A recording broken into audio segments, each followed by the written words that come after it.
เอาสบายดีเนาะพ่อแม่พี่น้องมัสุขุสุคนเนาะตอนนี้เฮากลับมาอยู่ในวัดโพไซยารามเนาะพี่น้องเนาะวันนี้ก็เป็นงานปลงศพพระอาจารย์คำใบไซปัญญาเนาะพี่น้องเนาะวันนี้ก็วันเสาร์วันที่22 เดือน 8เนาะ2016เนาะพี่น้องเนาะวันนี้ก็บ่ายโมงก็เคลื่อนศพลงสู่หอพระเมรุเนาะพี่น้องเนาะก็ประมาณ3 โมงแรงก็ถวายเพลิงห่อนเพียงเนาะตอนนี้ฮะก็มาหอดวัดเป็นทีเรียบร้อยแล้วเพียงเนาะนี่ก็ภาพบรรยากาศในงานศพเพิ่นเพียงเนาะพ่อแม่ประชาชนก็มาส่งสการเป็นมื้อสุดท้ายเนาะก็หลายเพียงเนาะมีโรงทานพร้อมเพียงเนาะหลายโรงทานอยู่เลยพี่น้องนี่นะ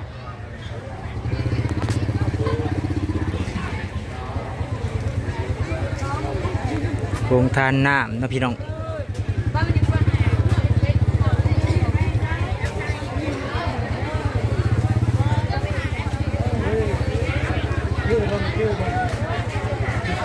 โรงทานข้าวเปียกพร้อมนะพี่น้องเนาะ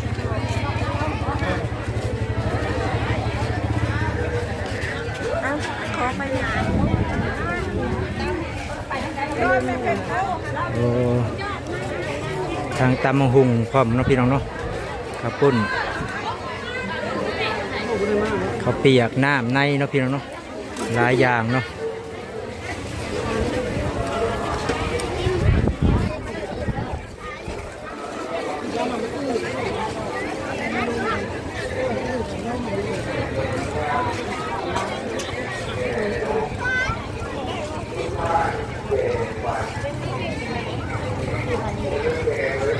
คนหลายๆได้มาส่งสการเป็นมือสุดท้ายนะพี่น้องเนาะ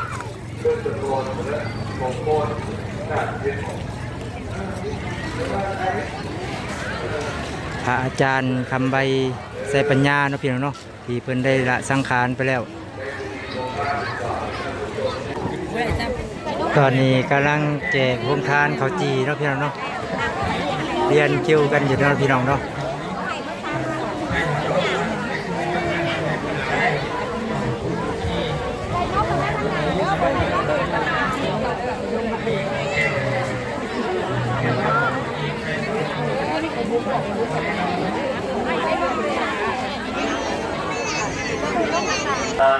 ตอนนี้ก็กำลังทำพิธีอยู่นะพี่น้องเนาะ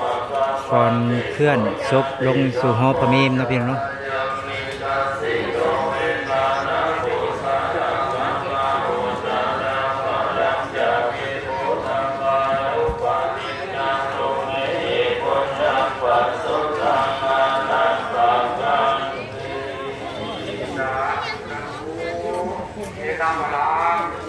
ตอนนี้ก็ได้เวลาสีเคลื่อนศพพระอาจารย์คำใบ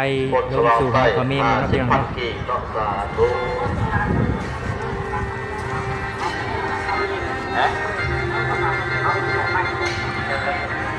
ฮัลโหลเอาแม่เขาแม่ซีเขาถือดอกไม้ก็ได้เด้อมันถือดอกไม้ถือดอกไม้ถือขันมาเต้งแม่เขาแม่ซีเขาเอาสาธุอันสลับยันโยมมาเด้อสลับขันมาเบงก็ดี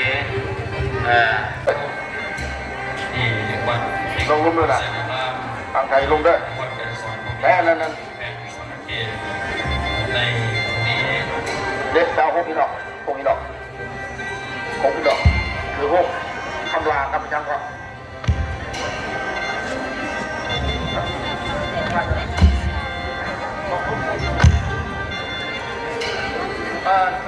โจโน่คำลาครับโจโน่มาหาบ้านจำพวกนี้ได้นี่มีวานเงินพ้นหาแก้วเนาะพี่น้องเนาะพูดครับญาติกันอีกน้องเงินพ้นหาแก้วเนาะ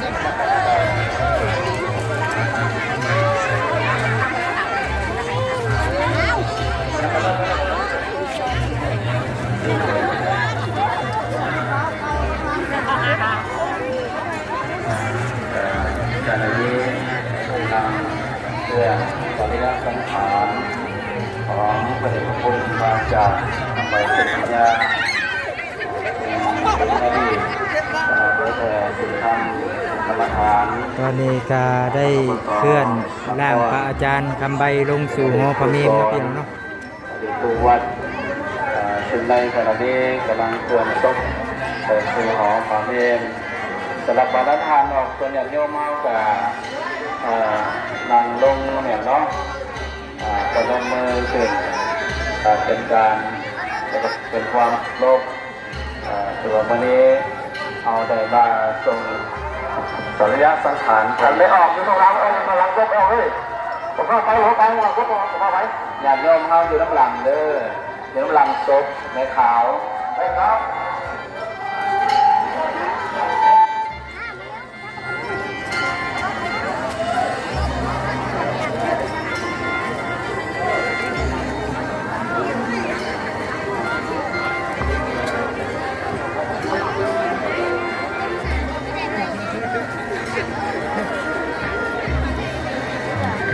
นิมนต์จะให้เราได้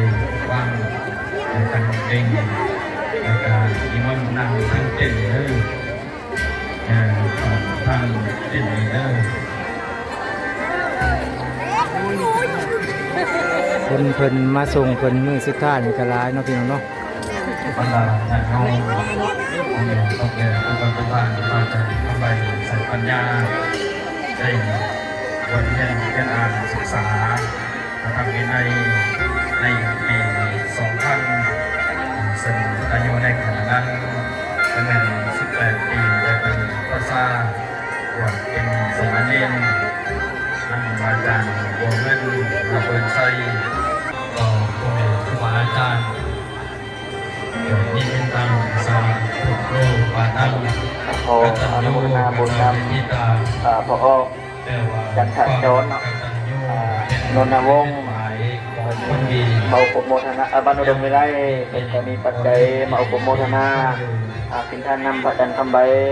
มีปัจจัยอยู่100,000 กีบจากตูอัตแปะก้อนเด้อ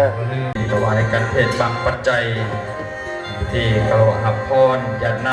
ำในการพิธีถอดผ้าบังสกุลพิธีเก่ากำขอบใจแขกและกับพิธีวางดอกไม้จันทร์พิธีถวายเพลิงละลายธาตุขันธ์ในช่วงเวลา 14:00 นาทีนี่ก็แม่นวันพิธีงานสปนกิจศพของพระอาจารย์คำใบใส่ปัญญาบรรดาญาติโยมพ่อแม่ตาแก่ทุกคนทุกท่านพระพุทธพระพักเจ้าบรรดาตวาอัจเจวะกิจจามาตปังโกสัญญามรณังสุเวความเพียรในสิ่งที่ดีงามเป็นกิจที่ต้องทำในวันนี้สนั่นแล้วชีวิตของเฮามีความเกิดขึ้นมีความตั้งอยู่มีความดับไปเสื่อมไปสิ้นไปในสังขารสนั่นแล้วบรรดาญาติโยมเป็นศิษยานุศิษย์ลูกศิษย์ลูกหาสำหรับไม่พูดไม่ย่อเนี่ยวางกำลังเด้อญาติโยมเฮาหาบนนั่งบนอยู่บนเศร้าวันนี้ศิษยานุศิษย์ลูกศิษย์ลูกหามาล่วงหลายความกตัญญูกตเวทีต่อผู้แม่ครูบาอาจารย์ที่เฮาทั้งหลายได้ร่วมกันน้อมระลึกถึงอาจารย์คำใบใส่ปัญญาอายุ45 ปี24 พรรษาซึ่งพระอาจารย์เป็นได้สร้างคุณประโยชน์แก่พุทธศาสนาของพวกเฮาโดยเฉพาะแล้วในการสร้างศาลาสร้างกุฏิสร้างพระใหญ่ที่เมืองสองคอนสืบทอดพุทธศาสนาสนั่นแล้วผู้เป็นศิษยานุศิษย์ลูกศิษย์ลูกหานิมิตตังสาธุโลปานังกตัญญูนะครับต่างๆเป็นคณะเผยแผ่ศีลธรรมและปฏิบัติธรรมกรรมฐานขององค์การพุทธศาสนาสัมพันธ์ดาวนครไกรสอนพรหมวิหารตลอดจนเคยดำรงตำแหน่งเป็นเจ้าธิการวัดป่าเจริญสุขบ้านพลสว่างเหนือนครไกรสอนพรหมวิหารแขวงสวรรณเขตทั้งเป็นอดีตครูสอนวิทยาลัยสงฆ์จำปาสักซึ่งเป็นเวียกงาน ที่สั่งบุคลากรให้แก่พุทธศาสนาของเฮาสนั่นแล้วบรรดาญาติโยม sayang punareti di ajirang watayang kayo patawing adisesati abetawin yano niratang wakaringkarang anicawata sangkarang padawajatapino niruchanti desang upasamo sukho anicawata sangkarang สุขายาข้าแต่พระสงฆ์ผู้เจริญพวกข้าน้อยทั้งหลายภายในไม่มีพ่อแม่ครูบาอาจารย์พระสงฆ์สามเณรเป็นเข้าเป็นประธานภายนอกมีอุบาสกอุบาสิกาขอน้อมถวายกัปปิยพันธ์ผ้าไตรจีวรต้นกระเพือกและของที่เป็นบริวารทั้งหลายเหล่านี้แด่พระภิกขุสงฆ์ขอพระภิกขุสงฆ์จงหาเพื่อประโยชน์และความสุขแก่พวกข้าน้อยทั้งหลายแก่ญาติทั้งหลายนั่นก็ขาเทินอีกประการหนึ่งพวกข้าน้อยทั้งหลายขออุทิศส่วนบุญส่วนกุศลทั้งหลายเหล่านี้แผ่ไปหอดดวงวิญญาณของพระอาจารย์คำไว้ใส่ปัญญาที่ได้ล่วงลับไปแล้วขอจงมาหักเอาส่วนบุญส่วนกุศลที่ญาติโยมทั้งหลายได้อุทิศให้ในเวลาวันนี้เหมือนดังตนกระทำเองถ้าได้หักแล้วขอจงไปเกิดดีถึงสุขถ้าทุกข์ขอให้พ้นจากทุกข์ถ้าสุขแล้วขอให้สุขยิ่งขึ้นไปตลอดกาลนานเถิดสาธุสาธุสาธุอนุโมทามิ สันติเตสังอุปาสโมสุโขอานิจจาวัตสังขาราสันติเตสังอุปาสโมสุโขอานิจจาวัตสังขาราอุปาทวะอุปชิตวานิโรชันติเตสังอุปาสโมสุโขสัพเพสัตตามารันติยามริสเรตเทวังมริสามินาทิเมเอตสังชัยโยอายัญจโพธาคินาดินนาสังฆามิสุปฏิทิตาติการตังนานาสงอุปกปฏิโสยาติธัมโมจาอายังอิตาสิโตเวทนาปัตตาอุลาลาบารัญจาภิกขุนามานุปาทินังตุเมหิปุญญังอานาปากันติแสนกี ตอนนี้ก็ได้เวลาวางไม้ปูนไม้ย่ออยู่หน้าศพนะพี่น้องเนาะ ตอนนี้ครับก็ได้ไม้ปูนไม้ย่อเลยพี่น้องเราก็สิได้ไปวางอยู่หน้าศพนะพี่น้องเนาะ ส่วนบุญส่วนกุศลขอให้เจ้าภาพเจ้าศรัทธาเจริญในชีวิตธุรกิจการงานมีสื่อปรากฏยศหรือซาและการโมทนานำนางแก้วอุดรสยันทรมีปัจจัยโมทนากินทาน200,000 กีบทานพันโทวงเดือนวิลศักดิ์กรรมการพรรคหัวหน้าห้องการเมืองกองบัญชาการทหารนครไกรสอนมีซองโมทนาอีก1ซองปัจจัย200,000 กีบสาธุและการที่ตามมาด้วยท่านนางแสงทวีปานปัญญาคณะประจำภาคนครประธานแนวเราสังสรรค์นครมีปัจจัยโมทนากินทานนำพระอาจารย์คำใบ100,000 กีบสาธุและการที่ตามมาด้วยแม่บัวโกศานุวงศ์100,000 กีบแม่เบงกุลสุข100,000 กีบแม่ลำพรสุนทรี100,000 กีบแม่บัวสุนทรี100,000 กีบสาธุบ บรรดาการนำพลังศรัทธาออกตนญาติโยมทั้งหลายอันความตายไซนารีนิบงคลมีหรือจนก็ต้องตายกลายเป็นผีเพิ่งแสนหักก็ต้องหาจันทันทีก็มือนี่ก็มือหน้าจริงแท้เท่า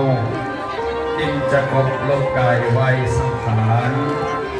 ให้จะเผาซากสิ้นสับสนแต่ความดีมีอยู่คู่กับภูมิสวยเทิดทูนแทนซากที่จากไปบรรดาญาติโยมที่ได้วางกันวางไม่คุ้นไม่ย่อวางแนวกาเจริญวันเส้นออกทางทิศตะวันตกไปเด้อกาเจริญวันเส้นได้บ่ได้กลับมาทางเก่าเนาะถึงอาศัยเกิดและก็ออกทางทิศตะวันตกไปเด้อบรรดาญาติโยมเฮา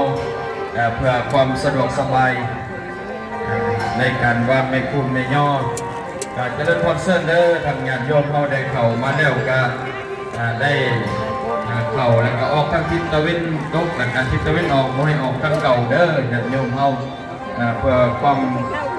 เป็นระเบียบในการวางไม่คุ้นไม่ย่อ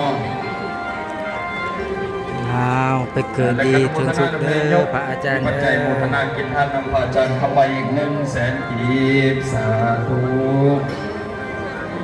แมวคำนันทสารมีปัจจัยโมทนากินทานอีก100,000 กีบสาธุเอาบุญขับบุญสู้บุญสูงโยสมการโกงงานประกบสมเย็นโดยเตยสาธุ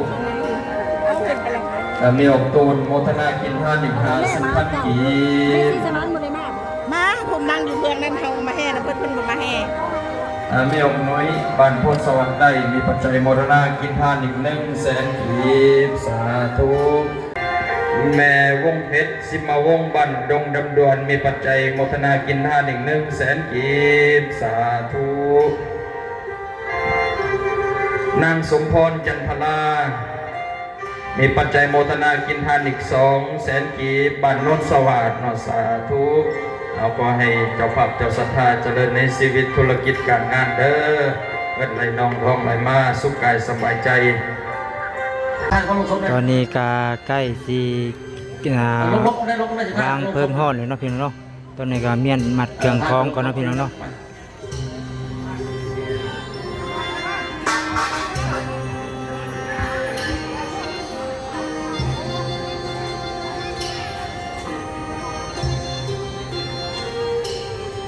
ตอนนี้ก็ได้เวลาวางเพิ่งห่อเลยเนาะพี่น้องเนาะตอนนี้ก็ราดน้ำมันก่อนเนาะพี่น้องเนาะ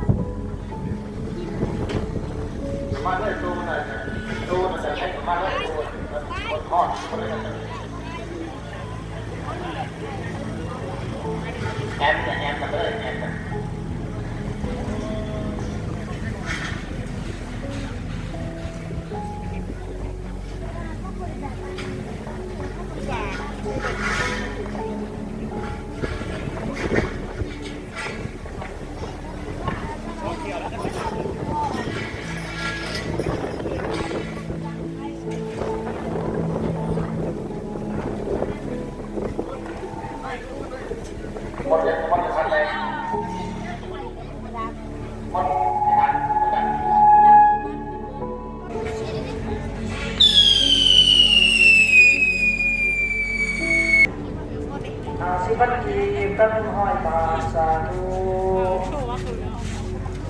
อนุโมทนาบุญนักขอพ่อแม่สุขสวรรค์นันทิวงศ์บานลาสวงไซพวกโมทนากินทานประจันทำใบใส่ปัญญา100,000 กีบสาธุขอให้มีแต่ความสุขความเจริญเด้อโยมพ่อโยมแม่แต่มาประเสริฐโมทนากินทานประเดชประจันทำใบในครั้งนี้จะเป็นบุญเป็นกุศลนะแต่ขอความมีความสุขความเจริญปรารถนาสิ่งประการใดที่เป็นไปโดยสอบประกอบด้วยธรรมแล้วขอความคิดความปรารถนาจงสำเร็จด้วยสาธุ